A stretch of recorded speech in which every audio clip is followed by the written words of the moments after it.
Representative Marjorie Taylor Greene is not a fan of free speech if it's directed against her.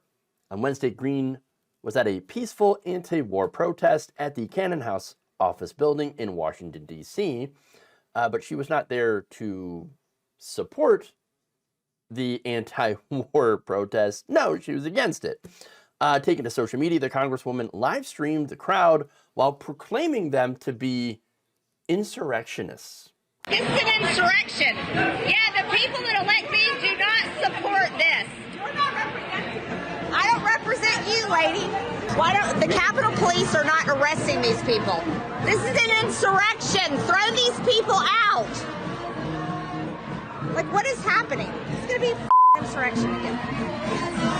That's not what an insurrection is. An insurrection isn't where, like, I don't like what these people are saying. I want to throw them out. No. Look, no one at the protest was violent. No one had stormed the building. Nobody was attacking police with flagpoles and batons.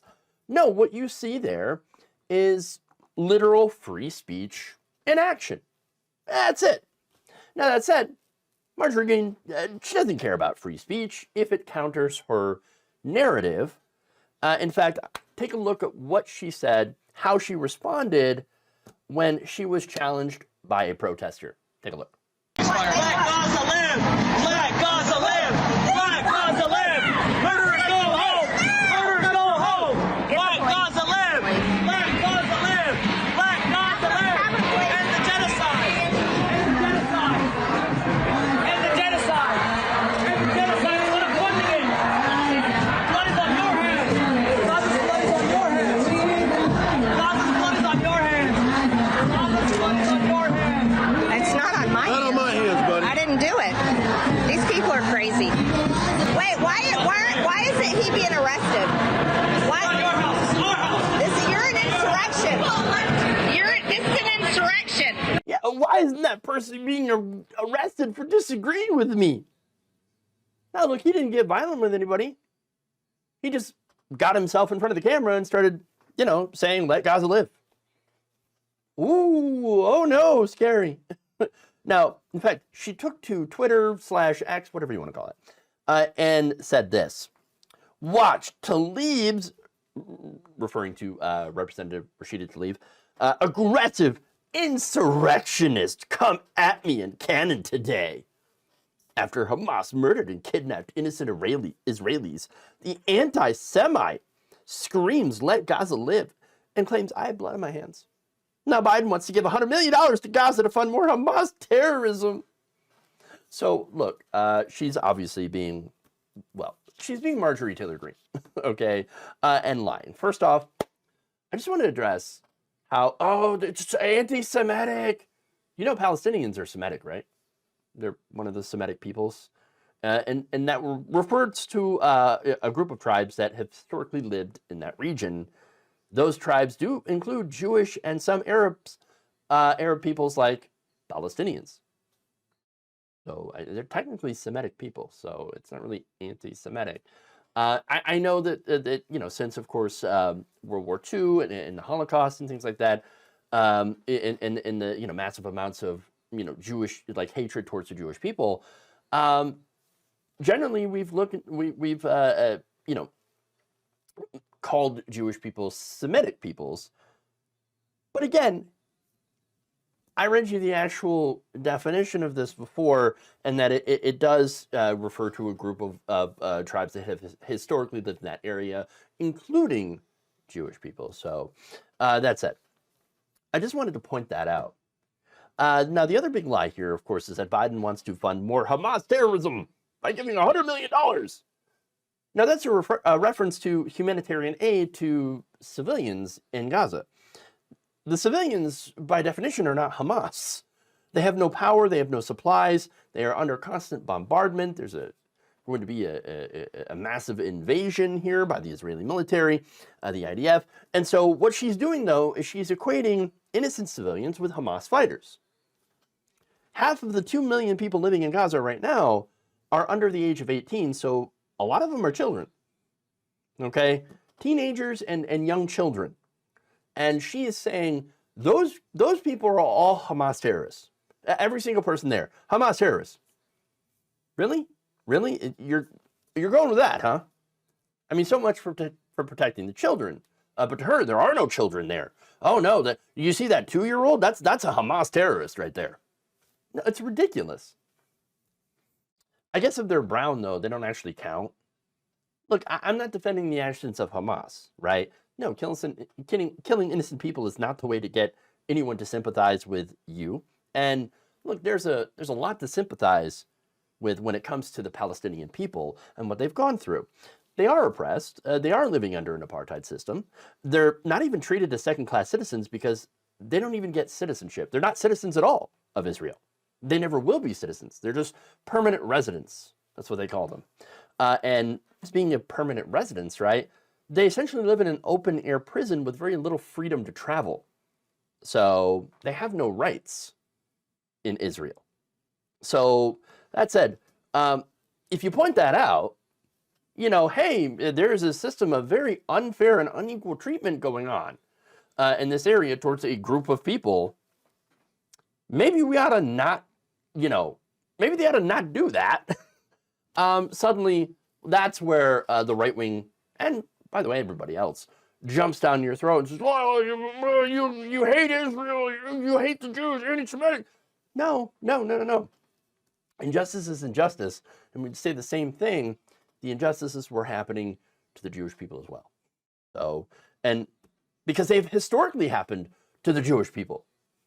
And so, that said, what Marjorie Greene is doing is equating innocent civilians with Hamas, because if you don't do that, then you would actually have to admit that the Israeli right-wing government has been treating the Palestinian people incredibly, brutally, unfairly.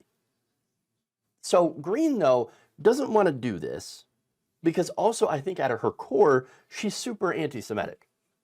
I mean, if you're against the Palestinian people and the Palestinian people are also Semitic peoples, well, then by definition, you'd be anti-Semitic. But not only that, but I also think that she's anti-Jewish.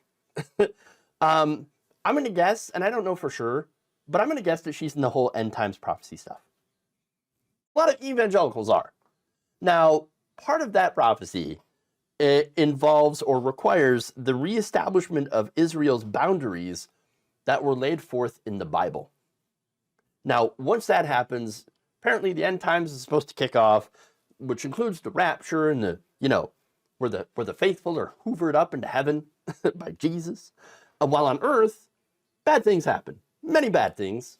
Tribulations, that's leading to the final battle between good and evil.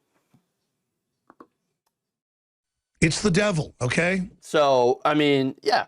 Now, the people left behind end up either converting to Christianity or, dying horribly in this war where Jesus will return. That's what they believe in. Now, Liberty University, and you may be familiar with them. They published a paper back in 2009 where they state the whole point of the tribulation as it pertains to Israel is to convert Jewish people to Christianity. The whole point of the tribulation, they say, the 7-year period where, the wars, violence, etc. The whole point is to get Jewish people in Israel to convert to becoming Christians. That would effectively destroy the Jewish faith. And by the way, they say that the people who do not convert will die. Now, how many people believe this? I mean, it's nonsense, right? Well, apparently too many people believe it. A 2018 Lifeway poll found that 80% of evangelical Christians believe that the creation of Israel in 1948 was the fulfillment of biblical prophecy that would bring about Christ's return / the end times. That same poll asked evangelical respondents what factors contributed to their support for the state of Israel. More than 6 in 10 cited God's pledge to Abraham in the Bible, establishing the ancient land of Israel.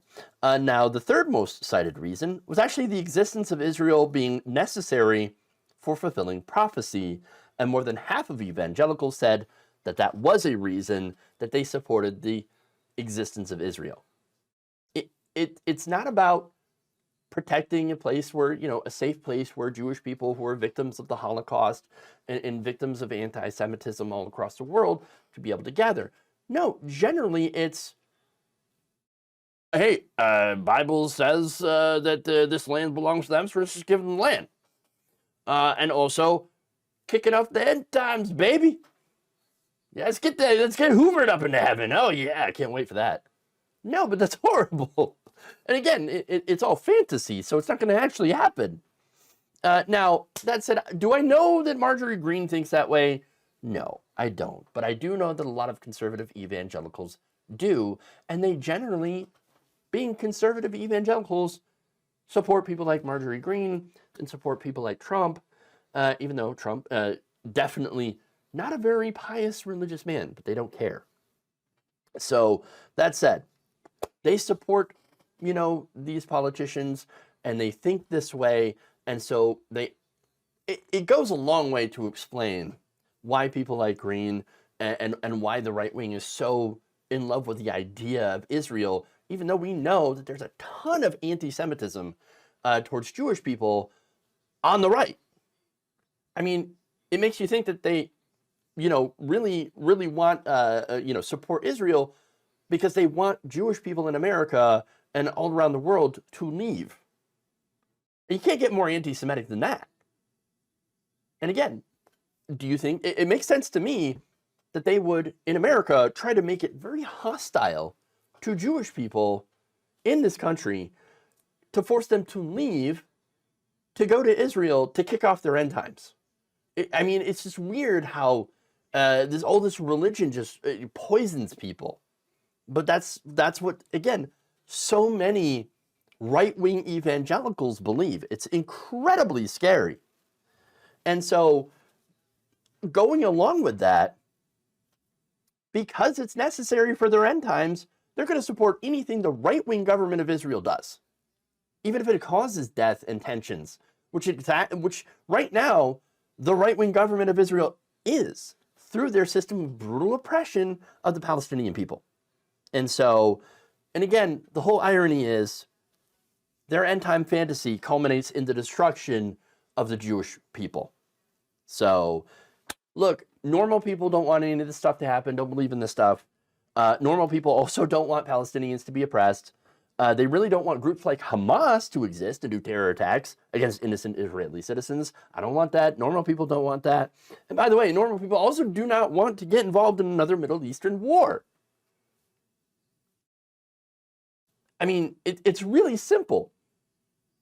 But again, I don't know what Marjorie Taylor Greene truly believes in her heart of hearts, whether or not she's a weirdo end times person, but her actions are leading, and her beliefs lead to the deaths and oppression of groups of people in that area. And that is not a good thing.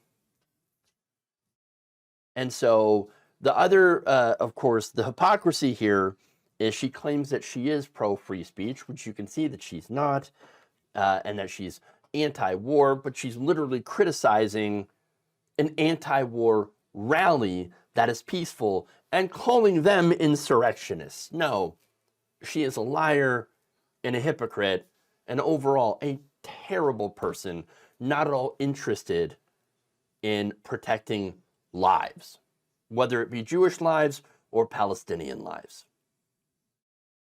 That's who she is.